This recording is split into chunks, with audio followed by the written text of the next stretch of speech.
एक समय की बात है। हिमालय की गोद में बसे एक राज्य में राजकुमारी नंदिनी रहती थी। वह सुंदर होने के साथ साथ अत्यंत बुद्धिमान और दयालु थी।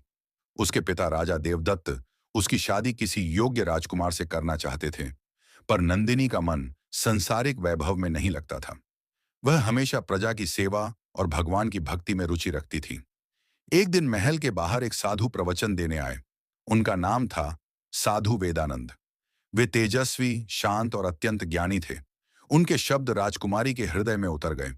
वह अक्सर उनके प्रवचनों में बैठने लगी और धीरे धीरे उनकी भक्ति और ज्ञान से अत्यधिक प्रभावित हो गई। राजकुमारी ने अपने पिता से कहा कि वह साधु से ही विवाह करना चाहती है। यह सुनकर राजा और पूरा दरबार चकित रह गया। राजा ने साधु के पास संदेश भेजा। साधु ने बड़ी विनम्रता से कहा, मैंने संसार त्याग लिया है, विवाह मेरे मार्ग में नहीं है। पर राजकुमारी का विश्वास अडिग था। उसने तपस्या शुरू कर दी। उसने भगवान से प्रार्थना की कि अगर उसका प्रेम शुद्ध है तो उसे अपने जीवन का लक्ष्य अवश्य मिलेगा।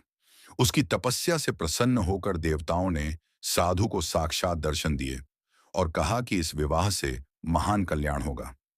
साधु ने संकेत समझ लिया। कुछ दिनों बाद साधु राजमहल आए। उन्होंने राजा को बताया कि वह विवाह के लिए तैयार हैं। पूरे राज्य में उत्सव मनाया गया।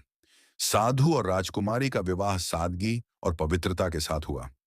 विवाह के बाद राजकुमारी ने साधु के मार्ग को अपनाया और दोनों ने मिलकर लोगों की सेवा और आध्यात्मिक ज्ञान का प्रसार किया।